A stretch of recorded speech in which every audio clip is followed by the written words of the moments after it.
ugly, because more so than often, being ugly model is not seen as good, because not a lot of them are ugly. But by being an ugly model is like that, you kind of transcend or either subvert it. So most times, what I think happens is they subvert it by breaking the expectation so much. So let's say you see models, they have always perfect teeth. Let's say they have a huge gap. Next thing you know, they create more power with their character because they're subverting expectation of what's supposed to happen. Some people also transcend it. That's only if you have a lot of power, but that is kind of how it goes. And let me just, I just want to go through how you go through the situation and how to kind of do it. So what you gotta do is you gotta read every situation that you have.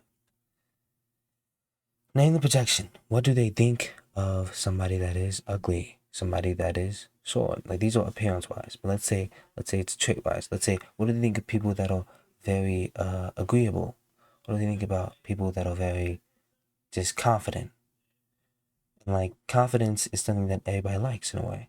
Some people, whenever they see confidence, it makes them feel uncomfortable in a way. So you gotta understand that, like, you gotta understand what room you're in and what people think about it as a whole.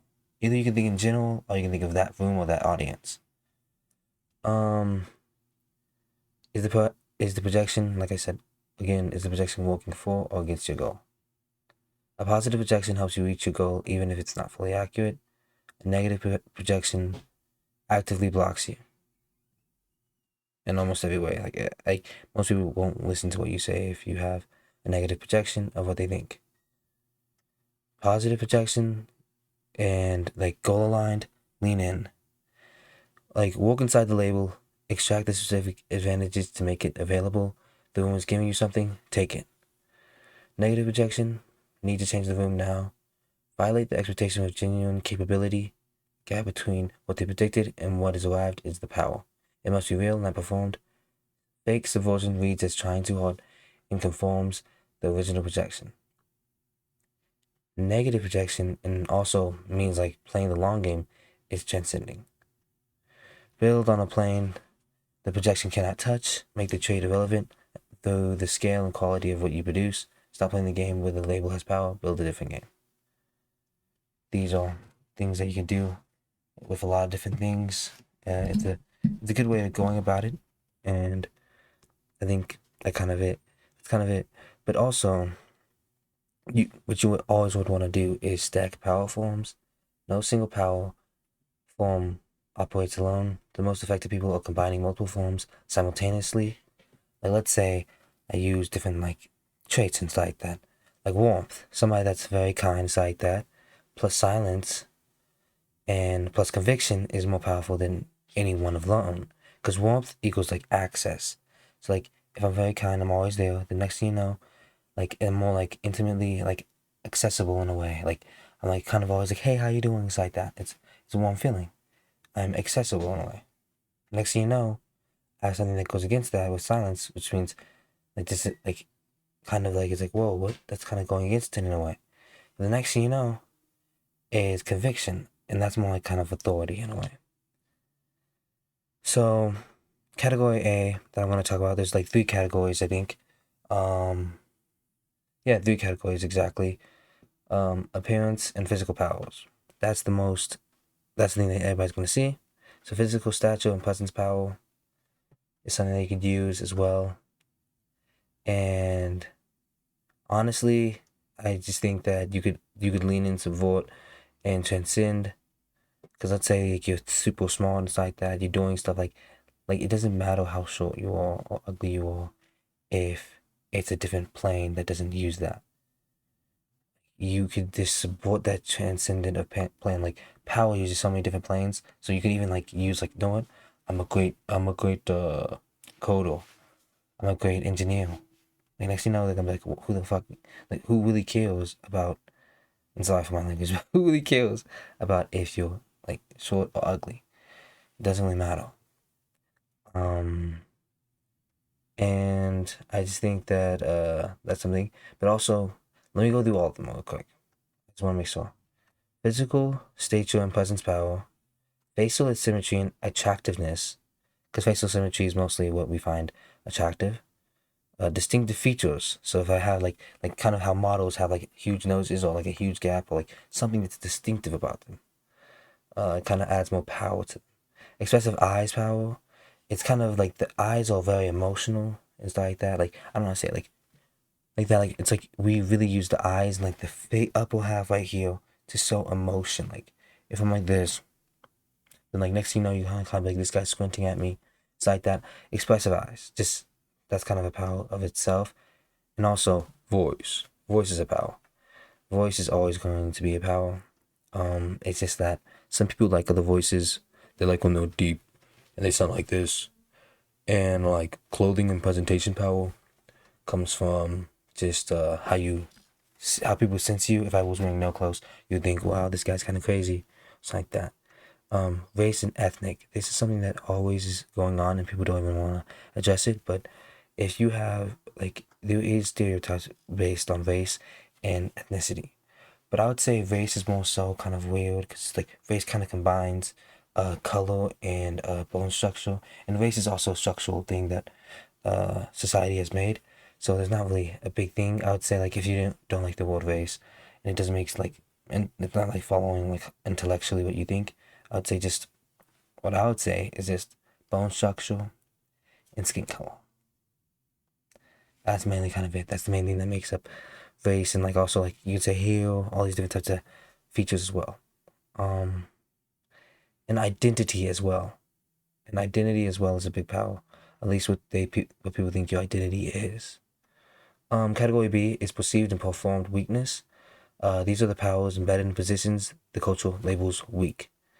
They are not compensatory powers. They are structurally distinct advantages that the dominant position cannot access because it never needed to develop them.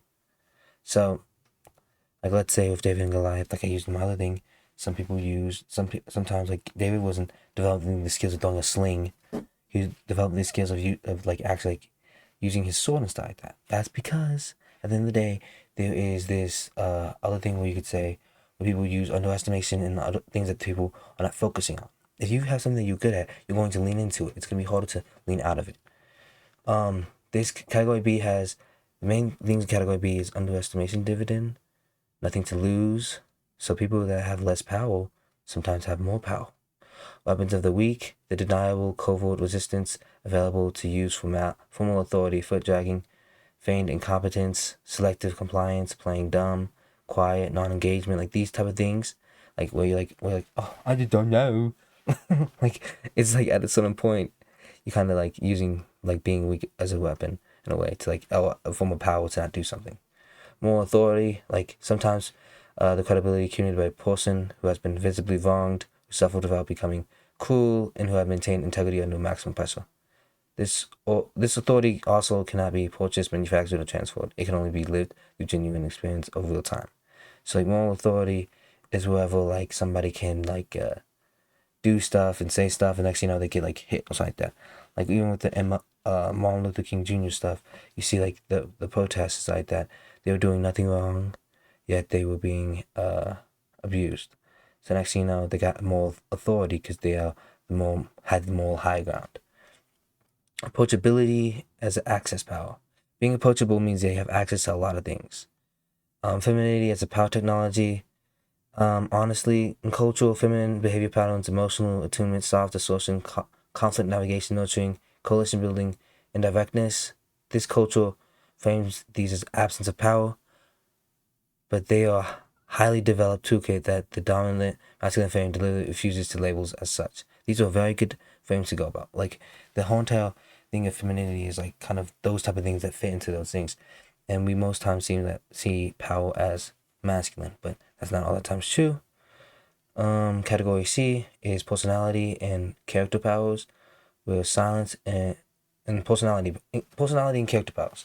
These are the most durable forms of power because they cannot be revoked by an institution. Titles disappear, money's lost, physical attributes change. Like with the other things that I listed, those could happen to those. The character generally develops, travels across every context, and generates power continuously. Silence and resonance as power is one thing. You can be silent, and the more silence that you have, the more what's it called? The more power you will have, because people realize, okay, this guy's not talking a lot. Debate and intellectual combat power. This authority generated by comfort with an intellectual conflict, the ability to hold position under social pressure, dismantle opposing arguments without aggression, and remain genuinely stable in intellectual confrontation. So it's more kind of like being able to do that. Genuine warmth and like that type of stuff. Like the access, mostly when you get with warmth, it's like that, and being like nice, it's like that. Is intelligence, loyalty, and reciprocity. Just by being genuinely interested in caring for other people. And not just thinking, okay, well, I actually don't like you. It's like that, and doing that type of stuff. It's like actually being genuinely interested in somebody and making them feel actually heard. Those are very good things that can come with your character. Another one is patience power and emotional intelligence power. I'm just gonna go through these because I've taken a lot of time. Emotional intelligence power is the best power as well, I would say. Conviction, it's like, and then category D is social and relational powers. These are more so like outside yourself and stuff like that. This is why I only said like 3. This is extra, and it does add into the other thing with like dependency engineering, where people are dependent on you. This means that honestly, it sounds bad, but most times that you see like relationships that are at least even abusive, it's because the person is dependent on them for some sort of thing, like emotional satisfaction, or even financial stuff. Next thing you know, the person can be abusive because they have actually way more power than another person because they rely on them way more. Sounds bad. It is bad. It is bad whenever it's used like that, but it's just how things go. Network power is also something where you're networking as well. Access control power, reciprocity power. By giving time, resources, information, or support before being asked, the reciprocity drive is one of the deepest neurological imperatives in human psychology. If I give you something, you're going to give something back most of the time, if you don't have anything wrong with me. Loyalty power, creating an intelligence network or defense system generated by people that are genuinely devoted to you. Like let's say, for example, I'm not trying to be political or anything like that, like Trump. Trump has a lot of loyal people to him inside the office, inside the admin. These people are very loyal. They're going to protect him at any cost. That is good form of power. That's not, it's a form of power. Category E, structural and institutional powers. These are powers that we don't really have as normal human beings, but some of those come in from narrative and framing. So let's say how America has framed communism as dumb or something that is bad. It's, oh, you're a commie. Like, it's like that. Like, even though most people have never actually looked into communism, it's like being for communism is inherently bad, being for capitalism. Even though I may have different opinions upon like saying that stuff's bad, even at the end of the day, it is narrative. We have a narrative power where we're gonna say, hey, communism is always horrible, no matter what. And inertia normalization. So whenever things are getting normalized, that's also a power of like kind of using that. Once something is normal, it is defended by everyone inside it. And timing power. It's just like that. Most people are either acting or always waiting. The risk capacity is doing neither until the moment, then moving completely. And then that's kind of timing power. Definition power is like kind of giving a word a definition. Let's say somebody says, I am very prideful or something like that.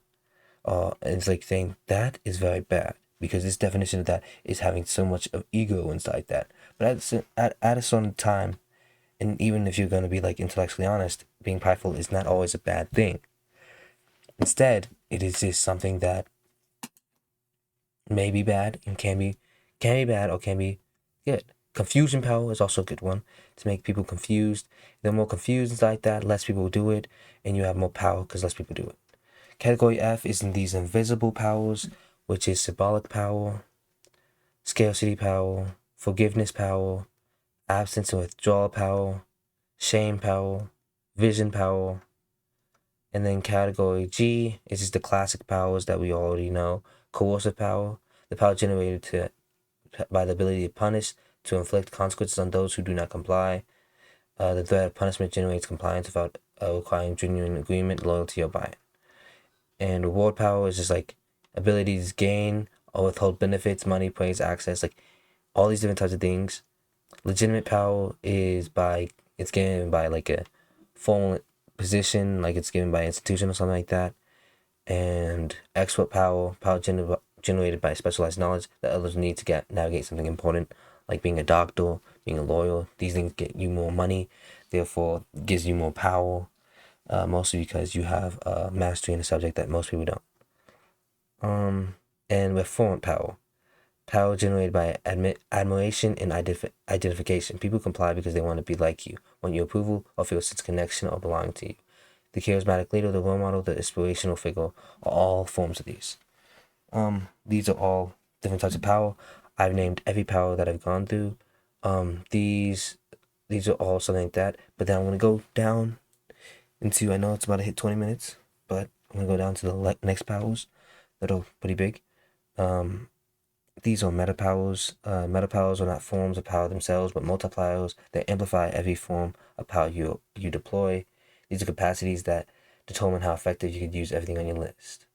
Attention power. Having more attention on you makes it easier to use everything. Having more, and also another power is humor power and information asymmetry, which is more like having expert like stuff like this, like a strategic advantage generated by knowing what others don't. That's mainly kind of it.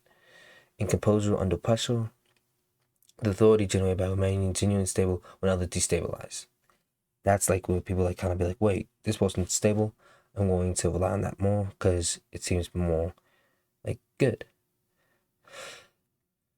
I think mainly with doing a lot of things, it comes down to just power and how much you have of it. Most people think that power can only be used in one certain way, and if it comes off as bad, it's never gonna be a power. Like anything in this world could be a power. Me like living in like a dumpster could be a power, because you know what? Next thing you know, I have less to lose. It's like at a certain point, this is why you have like more revolutions happening whenever there is a lot of things that like the people cannot lose in a way. They lose less, but they can gain the world. You see, a lot of things that people would say is not power is a form of power. Like let's say you have less attention, if that could be a form of power as well. That's mainly my whole entire point, and that's mainly kind of it. I just want to say, power is not a thing that you have or don't have. It's a landscape you are always standing in, and it's something that I've written as well. Standing in every single form documented in this document, physical, social, emotional, economic, structural, has willpower running through it. Every position, including the lowest, the most dismissed, the most mislabeled, has leverage points that the dominant position has never developed because it never needed to. The coach's definition of power is not a neutral description of reality. It is almost always, a political act, one that names one form of power as the only form, which shows the people who already hold that form. Their power depended on you not mapping your own. The things that I've told you in this thing is a map to finding your own power. The three pathways exist that you could use and deploy on any trait or position is lean in, subvert, or transcend. The choice depends on your character, your context, and your goal. Some people are natural lean in players, some are natural disruptors, some are builders who transcend the conversation entirely. All three are real, all three are available. The only wrong move is not knowing which one you are choosing. And back to like what I talked about in the last video about Goliath and David, and even in this video, Goliath leaned in and lost. David subverted and won. The transcendent David would have invented a battlefield where Goliath's trick had no application. All three pathways were available. David chose the right one for his context. That is the whole of it.